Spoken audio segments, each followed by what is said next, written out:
quelques personnes parce que j'ai eu beaucoup de questions à savoir mais qui tu es, qu'est-ce que tu fais, pourquoi tu es là, pourquoi t'as pas de badge, donc pourquoi t'as pas un point d'interrogation tatoué au-dessus de la tête. On a évoqué ça peut-être pour l'année prochaine ou pour les prochaines sessions. Donc je suis Cécile Armandel. Stéphane vient de parler de vivre ensemble, de valeurs humaines, de richesse et en fait, si je suis là, c'est pour rebondir sur tout ça. Alors, je tiens déjà à m'excuser parce que Stéphane, Marion, vous n'avez peut-être pas évoqué le sujet de prendre une petite pilule du mal du voyage parce que j'ai tendance à pas mal bouger, donc j'irai m'asseoir, mais on n'a pas prévu, on vous a pas prévenu. Alors, pourquoi je bouge beaucoup? Parce que je suis une personne handicapée. Ça ne se voit pas de prime abord, mais je suis une personne handicapée. Je suis atteinte depuis maintenant un peu plus de 20 ans d'une sclérose en plaques. Et donc, j'ai été diagnostiquée il y a 20 ans suite à un réveil totalement paralysé. Le 21 octobre 2002, j'ai une sonnerie qui a retenti dans mon appartement. Et je pensais que c'était le réveil, j'ai tapé sur le réveil, en fait c'était le téléphone qui était dans la pièce à côté. Et j'ai voulu me lever, j'ai jeté machinalement ma couette, j'ai posé mes jambes sur le sol et mes jambes se sont dérobées. Je me suis retrouvée clouée sur le sol, j'ai essayé de me raccrocher au matelas, les jambes ne tenaient pas, j'étais à nouveau clouée sur le sol. Alors ce carnage, le froid que j'ai toujours détesté, je ne le sentais absolument pas. J'ai essayé de taper mes jambes, de griffer mes jambes, rien. J'étais absolument totalement paralysée depuis mon bassin jusqu'à la pointe de mes orteils. Et j'étais évacuée sur l'hôpital de Perpignan, les urgences de l'hôpital de Perpignan. Et après 4 jours d'examen, il y a un médecin neurologue qui est arrivé dans ma chambre d'hôpital. Il m'a dit, voilà, vous ne pouvez plus marcher, vous ne pouvez plus bouger vos jambes parce que vous avez une sclérose en plaques. Je ne sais pas ce que c'est. Je retiens le mot plaque, je me dis, mais quel est le rapport? Pourquoi je ne peux pas marcher? Alors, une des premières questions que je lui pose, et cette photo prend son sens, donc je viens de Perpignan, on va faire un petit flashback, je viens de Perpignan. Donc le petit Hollywood catalan, là, pas très loin d'ici, à 200 km, coincé entre la mer et la montagne, c'était la page culturelle. La page office du tourisme, non, très fière de mon département, qui m'a vu grandir, dans lequel j'ai grandi, dans lequel je me suis entraînée pour devenir une sportive de haut niveau dès l'âge de 12 ans. J'ai pratiqué le BMX à haut niveau, premier champion du monde à l'âge de 12 ans, avec beaucoup de sacrifices. Beaucoup de sacrifices pour arriver à ce niveau-là, parce qu'on n'a rien sans rien. Ça, c'est quelque chose qui me tient à cœur de dire, de rabâcher. C'est ma philosophie, c'est mon mantra, on n'a rien sans rien. Et donc, du coup, j'ai toujours, depuis l'âge de 12 ans, je voulais regarder la télé, il faut que je sois sur un vélo d'appartement, regarder la télé. Il fallait toujours qu'il y ait cette quête de la performance, cette quête de l'entraînement. Alors, aucun regret, hein. Aucun regret. Je sais que j'ai pas eu de vie d'adolescente, je sais que j'ai pas eu de vie de jeune adulte, mais aucun regret. Ça m'a apporté tellement de choses.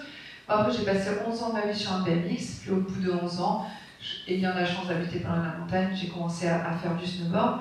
Et en fait, ce petit flashback il est important parce que depuis toute petite, j'ai grandi dans une famille de sportifs, de sportifs. Je vais demander un jour à ma maman, elle m'a mis un petit bloc-notes et je vais commencer à écrire mes deuils, parce que très rapidement on va me parler du mot deuil. Le deuil c'est un cheminement aussi, c'est de se dire tout ce qui s'est passé avant, c'est ton histoire, de passé il est passé, c'est ton histoire, il va falloir avancer, mais j'ai pas envie de ça. Donc en fait je vais vraiment coucher sur le papier, ma résilience ça va être ça va être de coucher sur le papier mes deuils, mes envies, parce qu'à partir du moment où je n'ai pas pris, j'ai eu ces 10 cachés dans la main, je les ai foutus en l'air au moment où je me dis, je vais entrouvrir la tête, parce que dans les centres de rééducation, les fenêtres elles sont entrouvertes, de peur qu'on se jette par les fenêtres. Donc j'ai entrouvert la fenêtre, j'ai tout jeté, je me suis dit, non, je vais me battre, parce que la vie on n'en a qu'une, et la vie elle vaut le coup d'être vécue. Et du coup, ça a été ça a été... Le fait d'écrire m'a fait énormément de bien, j'avais fait des études en lettres, ça m'a fait énormément de bien parce que j'ai pu réaliser quand même si je progressais pas, j'étais en centre de rééducation, c'était une horreur, parce qu'on me verticalisait entre des barres parallèles et on me faisait avancer à la force de mes bras, mais c'est pas ce que je voulais juste marcher, je voulais retrouver une part d'autonomie et je la retrouvais pas, donc j'ai fait le deuil de tout ça. Et je me suis dit, ben voilà, je vais coucher sur le papier, je vais coucher ma résilience, je vais coucher mes deuils, je vais coucher mes combats, ma guerre des nerfs, parce que c'est une maladie neurologique. Donc là, le mot guerre des nerfs prenait tout son sens. Et dans un premier temps, donc, en 2007, je vais sortir ce premier livre. Et puis, avec le Qu'est-ce qu'elle fait maman, vous comprendrez que la maladie m'a fait évoluer, la maladie a replacé l'église au centre du village. Et donc, du coup, je suis devenue un peu plus tard maman, mais je suis devenue un peu plus tard maman suite à une rencontre. En 2005, j'ai fait une poussée terrible, donc la maladie évolue par poussée. En 2005, je suis dans mon fauteuil roulant, c'est compliqué, je refais une poussée. Suite à une très mauvaise nouvelle, je refais une poussée. Et puis, je veux quitter le centre d'éducation, je ne veux plus aller en centre de rééducation. Donc j'entends parler d'un kiné qui est à Perpignan, donc à Perpignan, un club de rugby qui s'appelle l'USAC, un kiné qui a sauvé le genou à l'époque le capitaine qui s'appelait Manny Edmonds. Et je veux rentrer en contact avec cette personne et je lui ai dit écoutez, non, pourquoi pas moi, parce que c'était en 2005, cette poussée, elle me prit l'usage de mes jambes, de mes mains, de la parole, et je n'arrive plus à déglutir. Donc du coup, mon compagnon va appeler le kiné, il va dire écoutez, elle se raccroche qu'à vous. Elle veut sortir, elle veut que vous la voyiez, et donc il va me recevoir. Je vais sortir au centre de rééducation, il va envoyer un courrier au centre de rééducation, je vais aller voir Claude, et du coup, il va me dire, peu de temps après, je vais arriver le 12 août 2005, il va me dire écoutez Cécile, on est en août 2005. En décembre, vous allez remarcher. Je suis dans un fauteuil roulant, je ne parle pas, je ne marche pas, je ne déglutis pas. Et il va me dire, vous allez remarcher. Et ben, je suis émue forcément quand je parle de ça, mais et plus tard, je vais lui dire, Claude, qu'est-ce qui a fait que tu aies pu dire en décembre, tu vas marcher, comment tu peux dire à une personne qui arrive, qui est complètement dépendante de tout, même de sa déglutition, parce que la déglutition c'est problématique. La déglutition c'est vital. Les jambes ça l'est pas forcément, les mains ça l'est pas forcément non plus, mais la déglutition c'est vital. Et je lui dis qu'est-ce qu'il y a pu que tu aies pu me dire ça, t'engager aussi formellement. Et il va me dire quelque chose que peu de personnes m'ont dit aussi dans ma vie, mais il va me dire écoute, t'as été sportive. Tu as été sportif, tu as reçu aussi une éducation, tu as des valeurs, et il me dit, mais il y a quelque chose en plus. C'est quelque chose en plus qu'on a mal passé. Il me dit, tu sais quoi, c'est ton caractère de merde. Ah, je lui dis, bah, pour une fois qu'on faisait un compliment sur mon caractère de merde, non, j'ai un sale caractère, quand j'ai du caractère, on va le dire comme ça. Et en fait, il m'a dit, écoute, à partir de moi, je t'ai vu rentrer comme une guerrière, je t'ai vu parce que tu avais envie. T'aurais pu, tu m'as dit que t'as voulu quitter ce monde, mais tu l'as pas fait. Donc il me dit, moi maintenant j'allais t'accompagner à marcher. Et effectivement, le 16 décembre, je remarchais mal, mais je remarchais avec 2 béquilles, avec mes cannes et tout, mais je remarchais. En tout cas, c'était un super cadeau de Noël pour moi, c'était un très beau cadeau de Noël aussi. C'était un très beau cadeau de Noël aussi pour ma famille. Et à partir de là, cette rencontre, elle m'a aussi aidé à redonner du sens à ma vie et de me dire finalement un bébé c'est pas si mal. Donc il m'a aidé à tomber enceinte, plein de choses.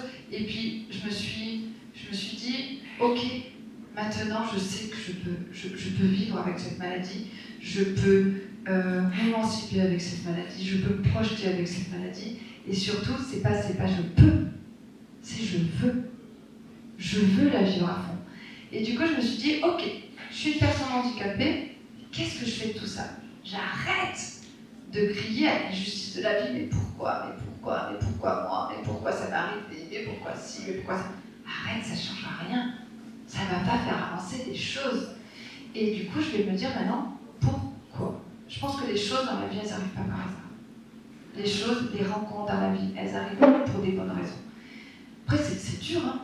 C'est une maladie dégénérative. C'est dur quand ça nous arrive. Mais bon, il aurait peut-être pu m'arriver autre chose de plus grave. En tout cas, j'ai relativisé. Et là, je me suis dit, je me reconstruis, qu'est-ce que j'en fais? Et voilà, je rebondis. Sur mon CV, il y a maintenant une ligne supplémentaire, donc reconnaissance de qualité de travailleurs handicapés, RQTH. Je passe ma sclérose en plaques, j'ai clôturé ma société, et là je me suis dit, qu'est-ce que j'en fais? Donc j'ai toujours eu deux rêves dans la vie. Le premier, c'était d'être sportif de haut niveau, donc rêve atteint, mais deuil du sport, je ne suis plus sportive. Les médecins à l'époque m'ont dit, ah non, le sport, ah non, il faut en faire le deuil, il faut arrêter, surtout que vous êtes un peu côté cascadeuse, ces sports-là, on arrête, machin, tout ça. Ok, donc du coup, le sport, c'est fini, horrible, un deuil très très très compliqué à faire. Ma société, c'est fini, mon appart dont j'avais tant rêvé n'était plus accessible, donc tout ça, c'est fini. Donc, mais par contre, tu rebondis, tu vas de l'avant parce que tu as décidé, en tout cas, j'ai décidé de vivre. J'ai décidé, et puis aujourd'hui, je parlais de ce binôme que je fais avec Claude, cet esprit d'équipe, même avec ma famille, et tout, ils ont toujours été là. Donc du coup, j'ai décidé d'avancer dans tout ça. Et donc je rebondis. Et là, je me suis dit, mes livres m'amènent à faire énormément d'allers-retours à Paris. Donc je me dis, je vais rencontrer des groupes de médias, suite à un mail. Je me suis intéressée à... Stéphane parlait tout à l'heure de la parité, de l'équité, de l'égalité. Donc moi, je me suis aussi intéressée à ces critères-là dans les médias vis-à-vis de la diversité du handicap. Et donc, j'ai lu des articles qui disaient que le groupe européen donc le groupe Lagardère était un groupe handi-accueillant. Je me suis intéressée au nombre de chroniqueurs issus de chroniqueurs ou d'animateurs issus de la diversité liée au handicap. Dans les médias, il n'y en avait pas, quota zéro. Donc du coup, j'ai écrit un mail au président du groupe Lagardère, donc Didier Quillot. À la fin, je lui dis, écoutez, je suis une personne handicapée, je veux absolument vous rencontrer, j'ai été sportive, j'ai plein de choses, je viens de me relever d'une terrible épreuve, donc recevez-moi. Donc il me reçoit, parce que donc, j'ai un peu fait du chantage, discrimination positive sur le handicap. Vous devez payer des millions et payer des milliers, des centaines de milliers d'euros par rapport à des pénalités qui sont liées au handicap.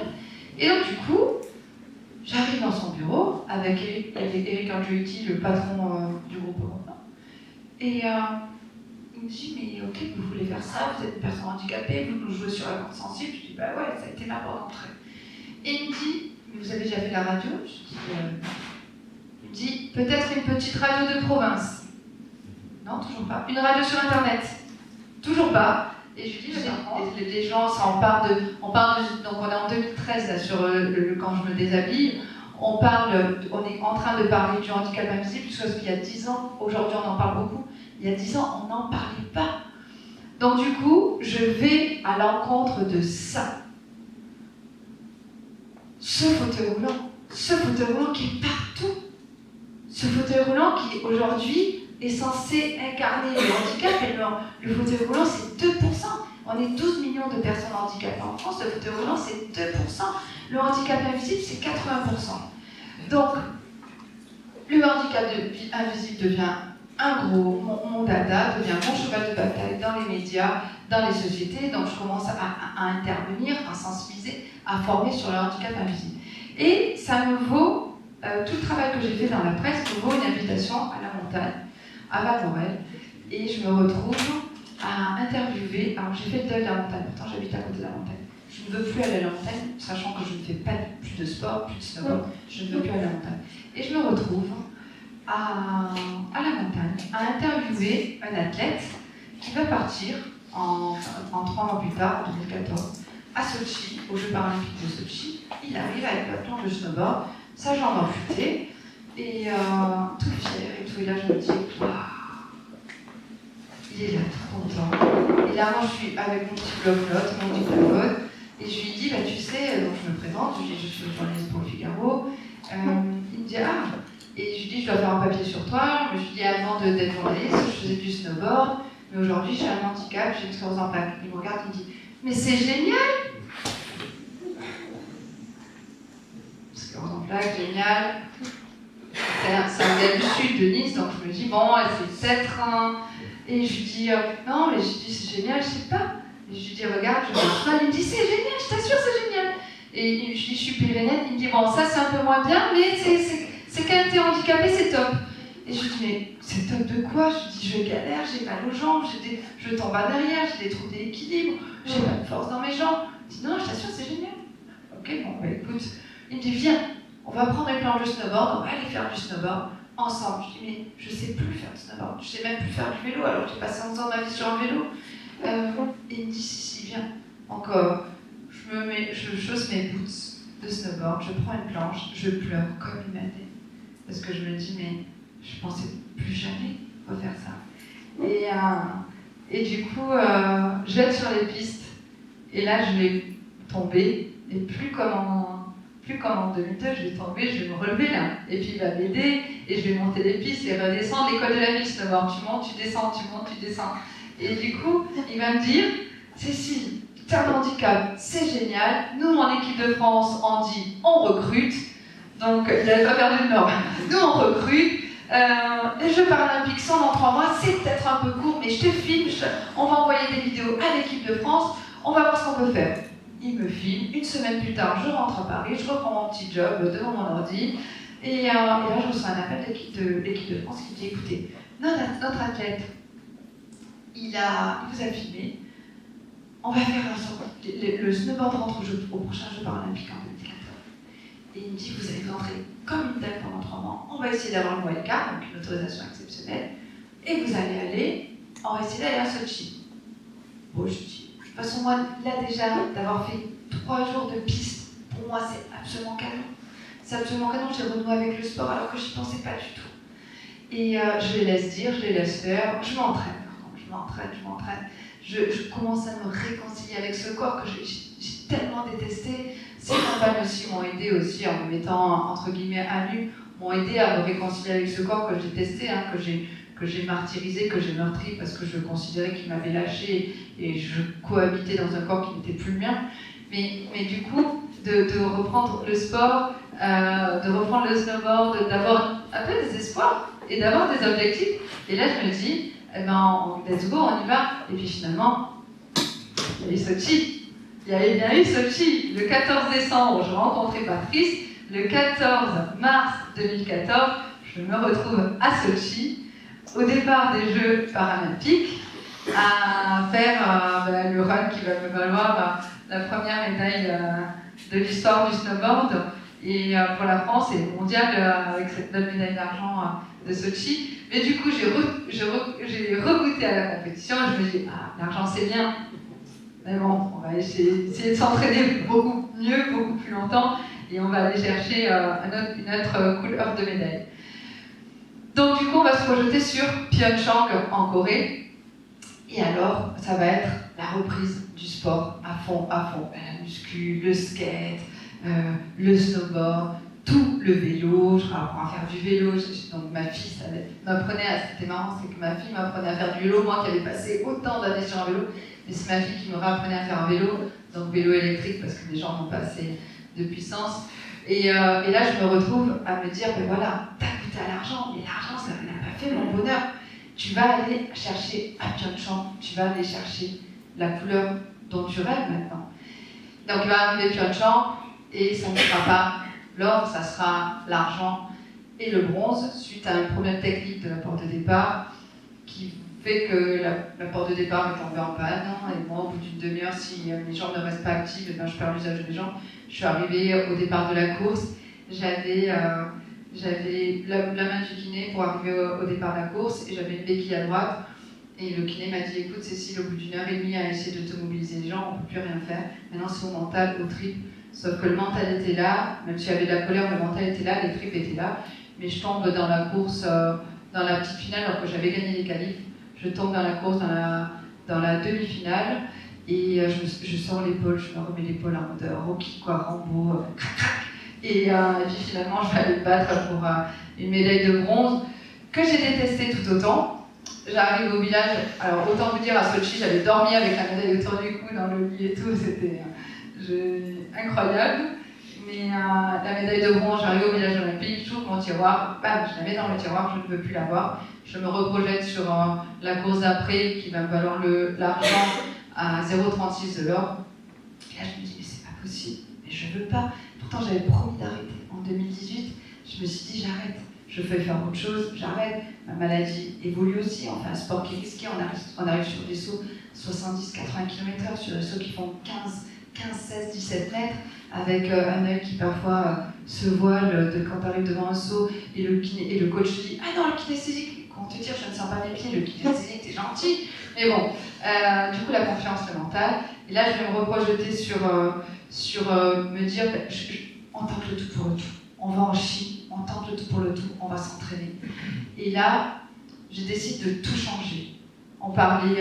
Stéphane parlait tout à l'heure des équipes, de la richesse, de la diversité, de ce qu'on s'apporte des hommes et des femmes. Donc je décide de tout changer. Je décide de changer mon coach. Même si, c'est pas des grandes performances, mais en tout cas cette performance-là, elle n'est pas liée au coach. Elle est liée à ce qui s'est passé, en tout cas, mais je décide de changer mon coach. Je décide de changer ma coach de prep physique. Je décide de prendre une femme, parce que, Stéphane disait tout à l'heure, j'avais besoin de mettre de la féminité dans ma préparation, parce qu'on s'entraîne aussi en fonction des cycles, et les femmes sont beaucoup plus à même de comprendre ces choses-là. Je décide de changer dans mon prep mental aussi, et là, ce sont mes choix. Et j'ai envie aussi, c'est comme dans une entreprise, comme dans tout, c'est d'embarquer tout le monde dans mon train pour la Chine et que tout le monde soit aligné. C'est-à-dire que je vais faire des sacrifices, mais malheureusement, je les impose aussi à mon équipe. Et est-ce que cette équipe-là, qui va durer 4 ans, est prête à faire ces sacrifices, est prête à voyager dans le monde entier pour aller faire des compétitions, des entraînements? Est-ce que tout le monde est prêt à ça? Une fois qu'on a fait le point, que les gens étaient prêts, donc on part. Et on part pour cette aventure. Malheureusement, ce qui va se passer, un an avant les Jeux de Pékin, ma catégorie des Jeux va être supprimée. Donc du coup, moi, c'est pas un problème. Je demande à être surclassée, c'est-à-dire d'aller courir avec des filles qui ont un handicap moins important que le mien. Parce que moi, je suis, avec ma sclérose en plaques, je suis dans la catégorie de handicap le plus élevé, puisque l'intégralité de mon corps est handicapée. Donc du coup, on me fait faire un test. On m'envoie en Coupe du Monde dans la catégorie supérieure. Et malheureusement, je gagne. Mon coach un peu plus loin, parce que je vois le tracé, je me dis, et ce tracé, il est fait pour moi. Quand je le vois, et alors, en fait, comme je suis légère, la plupart de mes concurrentes, elles font à peu près entre 15 et 17 kg plus que moi, donc on sait en snowboard, plus on est lourd, plus on va vite. Moi, je ne suis pas considérée comme une personne lourde. Et du coup, il n'y a pas des grandes lignes droites, tout ce que je déteste, où les filles elles peuvent me rattraper. Il y a des bosses et tout ce que j'aime, avec des côtés techniques. Et dans ma tête, je me dis, mais ce tracé, il est pour moi en fait. Et là, on m'a mis, je suis désolée, on m'a mis tellement de choses, on m'a mis tellement d'obstacles entre les pattes que je ne peux pas. Il faut que j'y aille, c'est pour moi. Et je vois mon coach qui me regarde et qui me. Je suis désolée. Et qui me regarde et qui essaie de capter une quelconque émotion sur mon visage. Et je dis rien, je reste juste concentrée parce que on sait que ce tracé il est pour moi. Et du coup, je me retrouve le jour des qualifs. Je vais gagner mes qualifs. Sauf que je les avais gagnés à Pékin, donc à Pyeongchang avant, donc c'était compliqué pour moi de gagner mes qualifs. Je rentre, mon coach de prep mental qui était en France, il est toulousain, il était en France et il me dit Cécile, je sais ce que tu vas me dire. Tu as gagné tes qualifs et pourtant à Pyeongchang tu avais gagné tes qualifs et là tu te dis que tu ne peux pas gagner tes qualifs et gagner, il va se passer quelque chose et tout. Il me dit tu vas me faire des lignes. Donc je prends un papier, un stylo et je vais écrire 50 fois sur un papier. Je m'autorise à gagner les qualifs et gagner la finale. Je m'autorise 50 fois, je vais faire ça, donc je vais lui envoyer. Et puis, on va se retrouver, donc les qualifs, finale, et les demi-finales, donc quart de finale. Donc déjà, on trouve un peu bizarre le tirage, je me demande, quand tu gagnes tes qualifs, ben, tu te retrouves avec un tirage intéressant, donc le tableau un peu bizarre. Bref, je me dis, bon, machination, peu importe, j'ai pas théorie des complots, mais presque. Et là, je me retrouve au quart de finale, je gagne mon quart de finale, et je me dis, ben, demi-finale, il va falloir gagner la demi-finale, hein. Donc je gagne ma demi-finale, et là, tu te retrouves en finale. Et t'es là au départ de tes jeux, et t'es à une minute de... À une minute, il y a un petit Kleenex dessus. Et tu te retrouves à une minute de ton rêve absolument absolu, en fait. Et une minute te sépare de ce dont tu as toujours rêvé. Et là, je vais être... pardon, merci, je suis un peu... merci. Donc je suis un peu... je vais être la dernière à rentrer dans la gate, on est 4. Je vais être la dernière à rentrer dans la gate parce que stratégiquement, elles ne vont pas savoir quelle porte je vais prendre parce que donc, je fais du border cross. Et du coup, ben, dans la tête les coachs des autres filles, ben, elles se font des stratégies. Si jamais elles prendre cette porte, les lignes et tout ça. Et je vais être la dernière à rentrer dans la gate et à me dire, ben, je veux, c'est pas possible, il y a une bonne étoile qui fait que je vais aller la chercher cette médaille et je vais aller atteindre mon rêve, je vais penser à tous les sacrifices que j'ai pu faire, tout ce que j'ai mis aussi. Faut pas dire financièrement ça a été quelque chose, et ben à une minute, la fin, ben, ça va être ça.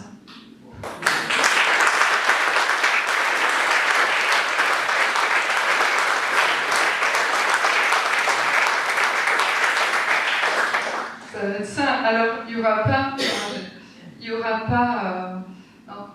pas une photo de moi sur le podium en train de sourire. J'aurais aimé vous montrer des photos en train de sourire. Il n'y en a pas une. Je suis cachée, je pleure, je la monte au ciel parce que j'ai aussi perdu ma maman. Voilà, c'est quelque chose qui est quelque chose. Je me suis battue, ma fille, ça fait 9 ans qu'elle ne me voit pas, qu'elle grandit un peu loin de moi, mais je pense qu'elle est très fière de moi. C'est une bataille, c'est une médaille qui incarne tellement de choses. Et Stéphane le disait tout à l'heure, on en parlait, c'est l'humain. Je vous remercie, cette médaille, quand j'attendais qu'une chose, c'était que mon coach il fasse le tour aussi de la piste et qu'il me rejoigne. Et en bas, je lui ai dit... je lui ai pas dit je l'ai fait, je lui ai dit on l'a fait. On parlait tout à l'heure, Stéphane en a beaucoup parlé, on parlait de l'humain, on parlait de cette richesse, on parlait des valeurs, et cette médaille, elle est comme ça, elle est lourde, hein. Vous aurez peut-être l'occasion, c'est 500 grammes d'or, et cette médaille, c'est la médaille des gens qui m'accompagnent, c'est la médaille des gens qui sont partis à qui je la dédie, c'est la médaille de mes partenaires, c'est la médaille de tous les sacrifices. Elle a un poids qui est hyper important pour moi et dont je suis très fière. Alors, pour la petite anecdote, hein, c'est que le lendemain de la médaille, j'ai gagné le 7 mars. Le 8 mars, on a reçu un courrier d'avocat pour me retirer ma médaille.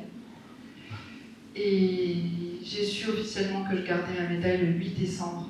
Donc ça a été encore un combat qui ne s'arrête absolument jamais.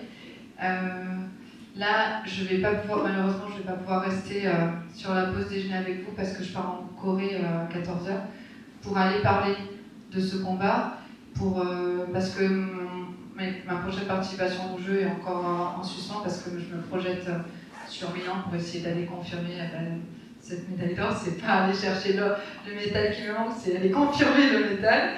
Et du coup, je pars en Corée pour aller encore parler de ces problèmes de handicap, de corps entier, d'acceptation, d'inclusion, parce que ce sont des valeurs qui me tiennent énormément à cœur.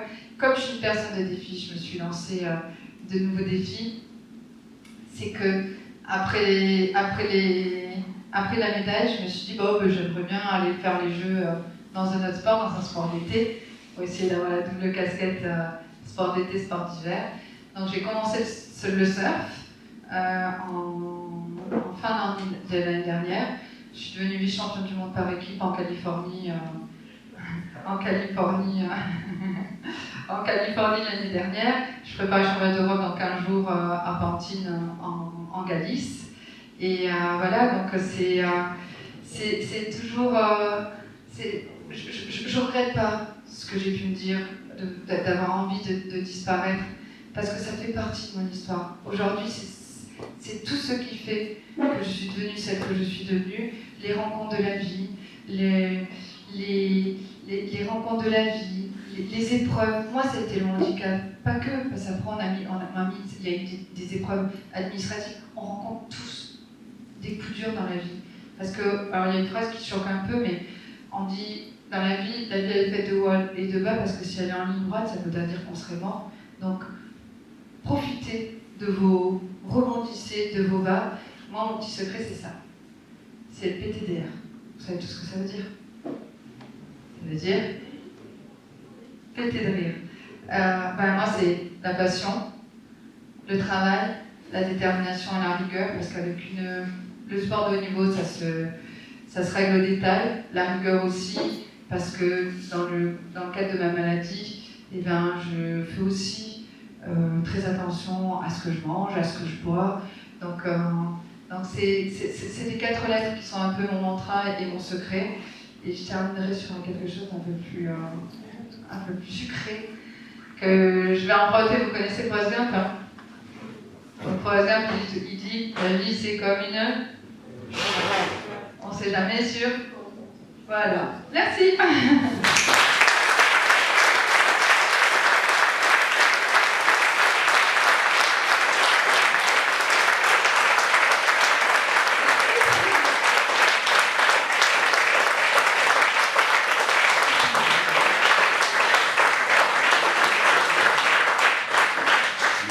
On vous remercie. Merci beaucoup. Merci, et puis vraiment ravie d'avoir pu partager tout ça avec vous. Vraiment, merci beaucoup pour l'invitation, merci pour cette organisation.